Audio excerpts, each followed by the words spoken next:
Hi, welcome to Inspire and Aspire. I'm extremely happy today to have Shalini Alamchandani here with me. She's a counselor and she works a lot and very closely with children. So, we are here today to know more about the kind of work she does, the training she's had, and all about her journey.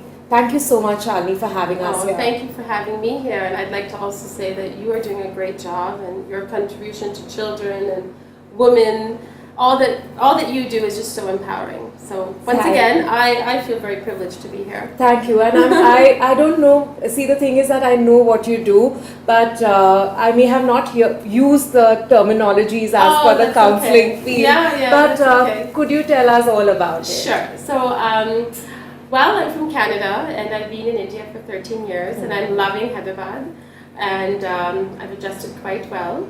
But my history comes from, yes, I used to work for the Family Service Act of Ontario, Canada, and I was a case manager. And sorry to interrupt, but what exactly is a case manager? So case manager means I would manage cases with regards to child abuse. My specific title was child protection. Okay. So basically what we would do is if we had a disclosure or if a school called in, we would go out and investigate. Mm-hmm. And then we would, of course, do follow-up services, counseling the family, counseling children. It would be in court. Okay. So it was like, and within that field, there was a lot of training required. And with that training, that's when we learned a lot about family counseling, adolescent, and of course, risk assessment.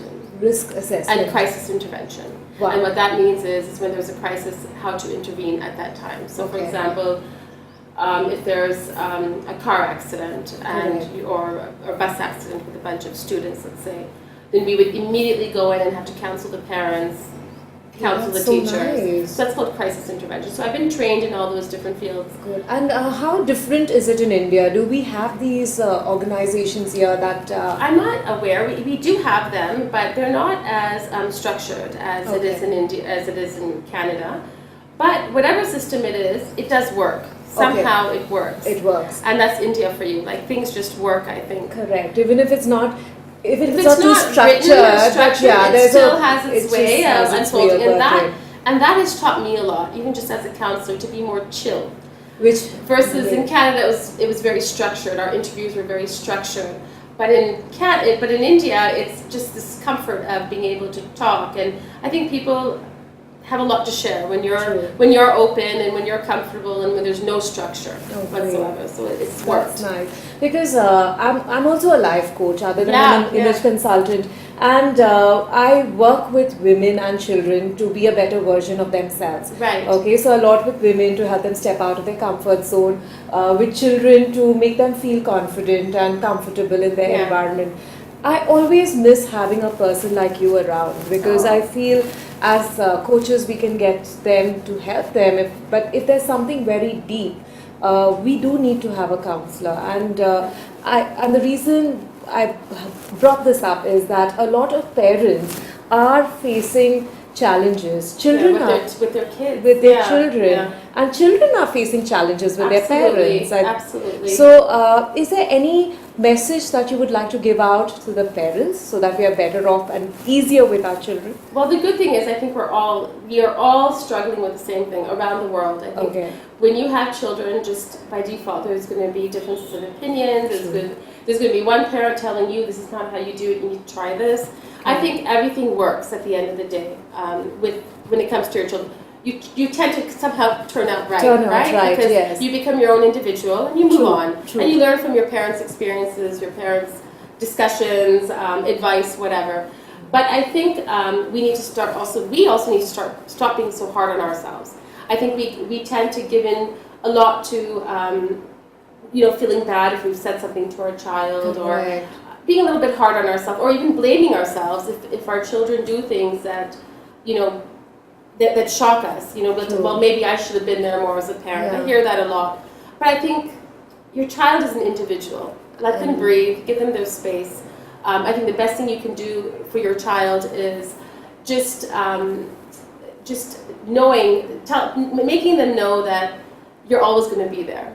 No matter what you have their back. Yeah. Right? That is the best message because children are not always going to come to you and talk to you, and that I think that's healthy. Yes. I think they need to speak to their friends, their teachers, other sources, because sometimes even me in this field, if my daughter comes to me, I might be a little bit biased. So I'd be happy if she went and she spoke to her kids or the school or whoever it is, or even another counselor for that matter. Because I think with parents, what you rightly mentioned is there's a lot of anxiety attached. Right. When it comes to your own, you know, you probably are more distanced and use a different approach when you're training or working with other children. But when it's yours, obviously there's this mother. And I think kids need to know. So many times I will tell the kids, well, of course your mother's having anxiety because she loves you to death. Exactly. So obviously that anxiety is there, right? True. So you need to kind of just define it and say it's okay. Yes, my mom is anxious. Yes, my mother's protective. Correct.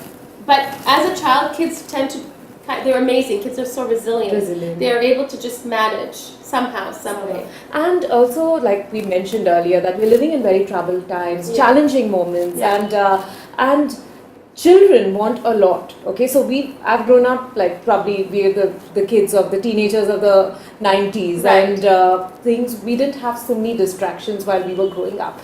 Nowadays, the kids have a lot of distractions. Even we as parents are distracted. Is there some message or some tip that you would like to share for the children as well as the parents? Well, I think we need to first embrace, I think we keep talking about the problems we have nowadays in society. I think we need to just embrace it and take it in a very positive way. And what I mean by that is, you know, yes, there's internet, yes, there's social media, but what are we getting out of it, right? There could be some positivity from there. Get your kids, say to your kids, for example, tell them, you know what, there's tons of these amazing articles on Facebook. You should look at this article, so-and-so posted this article, and get your child to read it. So let them see Facebook in a different light. Okay. In terms of sources, resources. Not for gratification. So enjoy the pictures, but there's so much more to it. So I think if we can teach them the right way, you know, to use the internet or use resources in the sense of, yes, there's nowadays we have in schools in India, they're counselors. Use them. There's nothing embarrassing about it. True. Express who you are. I mean, be honest with who you are. So I think that's important. That's nice. And Shalini, I recently read a blog of yours where you've mentioned something called Give That. Correct? Give fast. Give fast. What is give fast? So it's very basic principle. It's basically, you're giving. Okay. You're being gentle. You're being very gentle when you're approaching a problem. Okay. You're showing interest. Okay. You're validating that person. Lovely.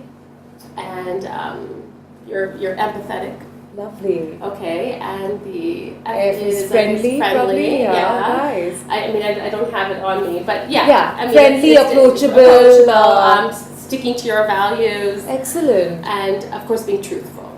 So being truthful, I think the one thing, which is what I go over with teenagers and even with parents, is acceptance. Accept your situation, and once you can accept it, you can change it. Lovely. Right? Once you accept a situation, yes, this is how my life is. Yeah. And once you accept it, only then can you actually make a change. Your intentions are to change because you accept it. But the minute you start denying or blaming, then it changes again. Yeah. So I think that's... And I think also what you mentioned, acceptance, is also accepting your child the way they are. And accepting your child the way they are. And not comparing, of course. I think that's very cliche. I think we all know that now. I think we as parents in today's day and age, we kind of know that our child is so individualistic. Yeah, and I get very happy when I speak to parents and they say, you know what, whatever my child wants to do, let them do. And I hear that a lot, which is a very good thing. So compared to 10, 15 years ago when I was practicing, I see that transition with parents. I find parents are a little bit more chill when it comes to their kids doing what they want to do. So that's a good thing. That's an excellent thing. We're moving towards the right direction. Path. And also, what we're noticing these days is like a lot of children are having constant headaches.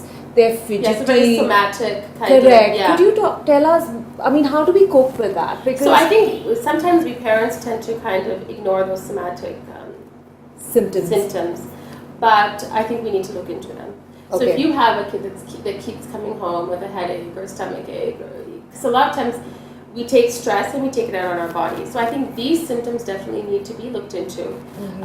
If that means being there more for your child around the house, whatever. asking your child, you know, do you want to go to the doctor? Should you see someone? Showing that interest in your child. I think these symptoms sometimes we tend to ignore, but these symptoms are actually quite important. So if you notice that it's become like a habit or something that is a pattern and it keeps happening, I think it's definitely something that you need to look into. Good. And what about, this is a question a lot of parents ask me, is that do we stop them from using cell phones? Do we get them off Instagram, Snapchat? What is your take on that? Because that would be a good message for all. Of course. As I said before, I think we need to embrace the fact that social media is here. It's not going to be gone anytime soon. So I think it's the type of advice that you give your kids. So for example, like what I tell, you know, my clients' kids, I said, well, you know what, Facebook isn't so bad. You know what, you're right, it isn't so bad, because there's so many things you can like look at. There's so many articles that people put up, and I'm sure you learn from it, right? And they get it. Then they actually start using it as more as a tool for information. Not just information, right? And screen time hours, what do you feel? Yeah, so screen time, of course. I mean, even talking to your kids about the physiological aspects. So, for example, the slouching of the back. I've noticed myself that since cell phones have come into now, basically, I find that I'm looking down. I'm not, I'm noticing that difference. When I used to be so straight, but now it changes, right?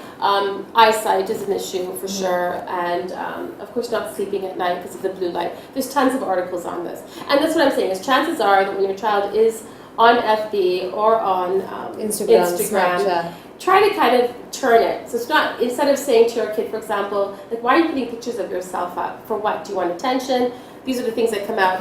You could rephrase that with your kids. So you could say something like, oh, you're on Instagram, wow, hey, did you see so-and-so? And give them, like, I don't know, Stephen Hawking something, something that you know your child's interest. So if they're interested in art, did you see so-and-so's website? It's on Facebook, go check it out. So there are different ways to use this tool. It's an amazing tool. Facebook's an amazing tool. Instagram is but you're saying instead of it being let's stop using, so when you're talking to your kids, make sure it's not just about making them feel that, it's just attention. No, just move it away and just say, have you seen so-and-so's Insta? Have you seen so-and-so's? Things that are kind of educational, more interesting instead of just, presenting yourself in a different manner kind of thing. Because I think we all need to get the right balance. Because then you end up judging, and then the kid feels judged. And you don't want that, right? You want your kid to feel intelligent, smart, confident, and at the same time, compliment their Instagram. And the other thing is age restrictions. I think parents need to start following age restrictions. I think if it says 13 on Insta or 14 on Insta or FB or Snapchat for that matter, there are reasons for it. So a lot of times I do give the whole legal advice about how much trouble they can get into, or their parents can get into because of the accountability. So I think all of this together, slowly, when you explain this to your kids, I think they get it. Great. And one tip or one message to all the parents, one message which is very close to your heart. Breathe, and things are just going to be fine. Your kids are just going to shine. Just give them. I know they're going to be tough. Really, really tough stages for you as a parent. Yes. But at the end of the day, you are their parents, and they're going to come back to you no matter what, because you're giving them abundance of love. Thank you so that's about it. much. On this note, I'm going to go back home and give my kids a big hug. Yeah, please do that. Breathe, not think too much about what's in store. They'll be fine. Great. They'll be fine. Great. Thank you so much, Shalini. Thank you. Take care.